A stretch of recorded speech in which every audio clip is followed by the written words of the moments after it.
বিক্ষিপ্ত অশান্তির মধ্যে শেষ হচ্ছে তৃতীয় দফার নির্বাচন, আর সেই নির্বাচনের দিনের শেষে উত্তপ্ত মুর্শিদাবাদের পাহাড়পুরে ভোট কর্মীদের উপরে হামলার অভিযোগ উঠে আসছে। অভিযোগের তীর তৃণমূলের দিকে। ভোট গ্রহণ কেন্দ্র থেকে ইভিএম নিয়ে ফেরার পথে হামলার অভিযোগ উঠে আসছে। রাত পর্যন্ত বুথেই আটকে থাকেন ভোট কর্মীরা। পরিস্থিতি নিয়ন্ত্রণে আনতে নামে কেন্দ্রীয় বাহিনী এবং রাজ্য পুলিশ। উত্তাল হয়ে ওঠে গোটা পরিস্থিতি। পাহাড়পুরের 209 নম্বর বুথের কর্মীদের উপরে হামলার অভিযোগ ওঠে।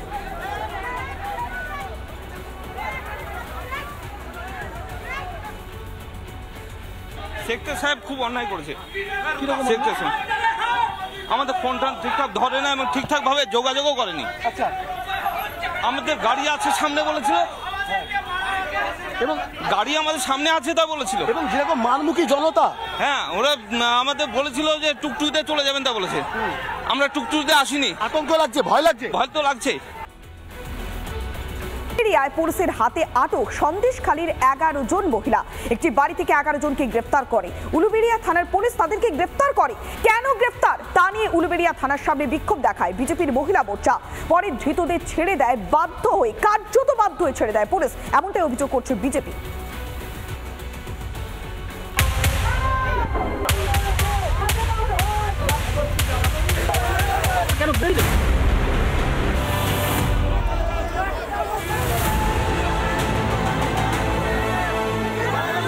সন্দেশখালীর নিপীড়িত মহিলারা এসেছিলেন উলুবেড়িয়ায়। তাদের গ্রেফতার করে নিয়ে যায় উলুবেড়িয়া থানার পুলিশ। কেন গ্রেফতার তার সঠিক কারণ জানাতে পারেনি পুলিশ। তারই পরিপ্রেক্ষিতে বিক্ষোভ উলুবেড়িয়া থানার সামনে। দেখুন সেই ছবি। লোকসভা নির্বাচনের প্রচার করতে এসেছিলেন 11 মহিলা। বিজেপির জেলা নেতৃত্বের অভিযোগ, এই মহিলাদের জোর করে থানায় তুলে নিয়ে গেছে উলুবেড়িয়া থানার পুলিশ। প্রচার তো করতেই দিল না, আমাদের দুঃখ কথাগুলো তো বলতে না। এই ঘটনা জানাজানি হতেই উলুবেড়িয়া থানার সামনে বিক্ষোভ দেখাতে শুরু করে বিজেপির মহিলা মোর্চা। বিভিন্ন জায়গায় সন্দেশখালীর মায়েরা যাচ্ছে, এই যে দিদিমণি বলছে না এটা সাজানো ঘটনা, তারা বলছে আপনারা এখানে আসুন।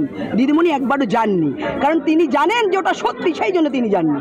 আর যখন তারা মানুষের সামনে আসছে, তখন এই পুলিশ দিয়ে রাত্রিবেলা সেই হোটেল থেকে, সেখান থেকে ইনারা বলছে রেস্কিউ করেছেন। দেখুন, রেস্কিউ তখনই করে যদি সেখানে কোনো সমস্যা থাকে। অন্যদিকে পুলিশের ভূমিকা নিয়ে ক্ষোভ প্রকাশ করলেন বিজেপির রাজ্য সভাপতি সুকান্ত মজুমদার। সন্দেশখালীর মহিলারা গিয়ে কি প্রচার করতে পারে না অন্য জায়গায়? আপনি ভোটের 48 ঘন্টা আগে তাদেরকে সরিয়ে ওখান থেকে চলে যেতে বলতে পারেন, কিন্তু ভোট এখনো বহুদিন বাকি।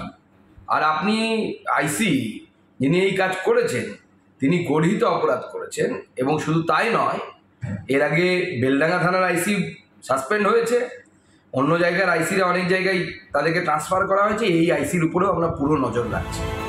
গ্রেফতারের কিছুক্ষণ পরেই ছেড়ে দেওয়া হয় সন্দেশখালীর মহিলাদের। অভিযোগ, পুলিশকে ব্যবহার করছে শাসক দল, জনতার কণ্ঠরোধ করার চেষ্টা করছে। উলুবেড়িয়া থেকে স্বর্ণেন্দু মণ্ডলের রিপোর্ট, রিপাবলিক বাংলা। মোটের উপরে শান্তিপূর্ণ ছিল প্রথম 2 দফা, তবে তৃতীয় দফার নির্বাচনে বিক্ষিপ্ত অশান্তির খবর বারবার উঠে এসেছে। সকাল থেকে আমরা দেখেছিলাম ভোটের লাইনে দাঁড়িয়েছিলেন প্রচুর মানুষ।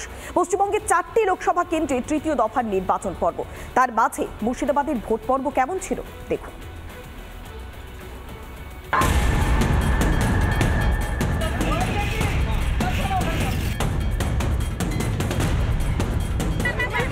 বাংলায় তৃতীয় দফা ভোটে মুর্শিদাবাদ লোকসভা কেন্দ্রেও ভোট। মুর্শিদাবাদে যে ভোট শান্তিপূর্ণ হবে না তা বলাই বাহুল্য।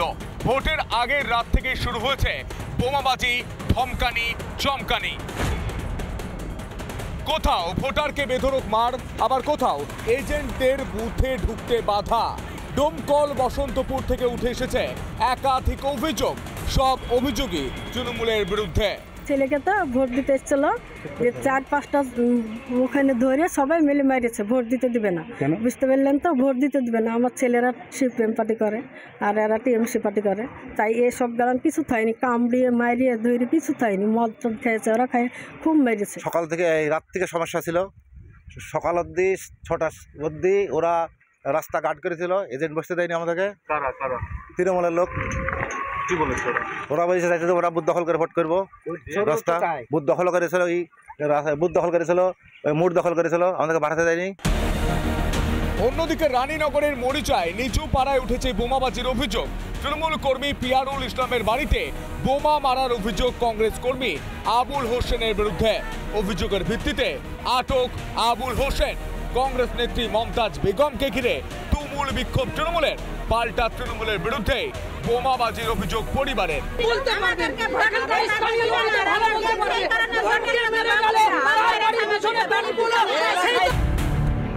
হরিহর পাড়ায় আবার কংগ্রেসের অঞ্চল সভাপতির বাড়িতে বোমাবাজির অভিযোগ তৃণমূল আশ্রিত দুষ্কৃতীদের বিরুদ্ধে। ঘটনাস্থলে পৌঁছয় হরিহর পাড়া থানার পুলিশ। ব্যাপক চাঞ্চল্য এলাকায়। মুর্শিদাবাদ লোকসভার বিভিন্ন বুথে ছাপ্পা হচ্ছে বলে অভিযোগ বিজেপি প্রার্থী গৌরীশঙ্কর ঘোষের। এসডিওকে ফোন করে অভিযোগ করেছেন বিজেপি প্রার্থী। রায়বুত সিং হাই স্কুল 10 নম্বর বুথ, মুর্শিদাবাদ বিধানসভা, আজিমগঞ্জে। সেখানে ওই স্কুলের হেডমিস্ট্রেস সেই স্কুলেই প্রিজাইডিং অফিসার এবং তিনি ভোটারদেরকে প্রভাবিত করছেন। আমরা দুবার কমপ্লেন দিয়েছি, যদি ওরা ব্যবস্থা না নেয়, ওনাকে প্রিজাইডিং থেকে না সরায়, তাহলে আমাদের লোকজন ধর্নায় বসবে। এদিন ডোমকলের শেখালি পাড়ায় হাই মাদ্রাসা বুথেও তুমুল উত্তেজনা। তৃণমূল সিপিএম এর জোর সংঘর্ষ, ইট ছোড়াছুড়ি দুই দলের কর্মীদের মধ্যে। দুপুরে ভোট দিতে যাওয়ার সময় লাঠি হাতে দাপাদাপি তৃণমূল সিপিএম এর। আবার তৃণমূলের বিরুদ্ধে মুর্শিদাবাদ জেলা যুব কংগ্রেসের সদস্যকে মারধরের অভিযোগ উঠেছে জলঙ্গির সাদিখার অঞ্চলে। রিপাবলিক বাংলা।